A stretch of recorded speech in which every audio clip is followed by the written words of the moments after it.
Est-ce que vous vous êtes déjà demandé pourquoi vous ou vos proches aviez du mal à entendre par moment? Eh bien, dans cette vidéo, on va essayer de répondre à cette question.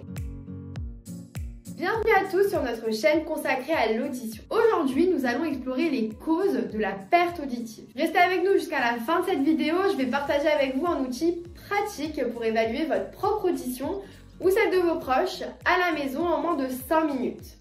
Pour commencer, on peut se poser la question, qu'est-ce qu'une perte auditive? En quelques mots, c'est lorsque votre capacité à entendre ou comprendre va diminuer. La cause la plus courante de perte auditive est appelée la presbyacousie. Il s'agit tout simplement du vieillissement naturel de l'oreille. En France, on estime qu'entre 5 à 6 millions de personnes souffrent de presbyacousie. Ce phénomène apparaît progressivement avec le temps. Pour vous expliquer rapidement, c'est les cellules sensorielles de l'oreille interne qui vont se détériorer, ce qui va entraîner une diminution de votre audition.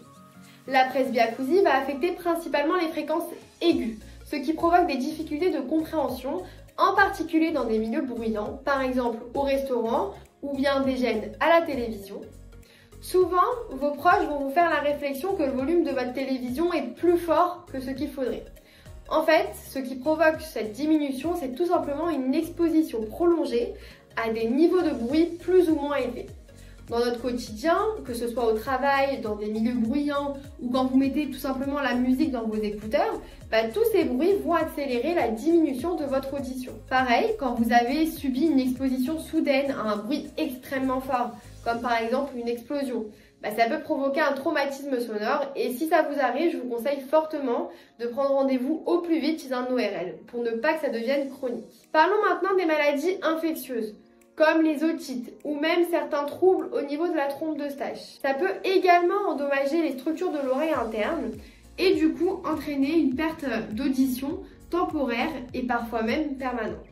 Il existe aussi certaines causes génétiques, comme la surdité congénitale, ou par exemple les syndromes tels que le syndrome de Sher, qui peuvent affecter l'audition dès la naissance ou à l'enfance. Il faut aussi faire attention aux médicaments. On n'y pense pas forcément, mais il y a certains antibiotiques ou médicaments anticancéreux qui peuvent endommager l'oreille interne et provoquer une perte auditive.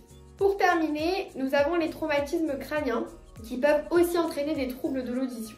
Donc voilà, après avoir exploré toutes ces causes, je vous invite à visiter notre centre si vous avez des questions spécifiques sur votre audition ou bien si vous souhaitez obtenir des conseils personnalisés. Pour ceux qui sont sur Paris et qui veulent bénéficier d'un test auditif gratuit pour savoir où en est son audition, n'hésitez pas, je vous mets l'adresse de notre centre juste ici. Et comme prévu, pour ceux qui ne peuvent pas se déplacer, je vous donne le lien en commentaire pour faire un test auditif en ligne. Celui-ci ne va pas remplacer un test fait par un professionnel de santé, mais va vous donner une première idée de votre santé auditive. Pour ceux qui cherchent des informations sur tout ce qui concerne l'audition, abonnez-vous à notre chaîne pour accéder à des contenus assez réguliers et à jour. Donc voilà, j'espère que ces informations vous ont été utiles. N'hésitez surtout pas à poser vos questions dans les commentaires. Et pour notre prochaine vidéo, nous aborderons ensemble comment détecter une perte auditive. À très vite!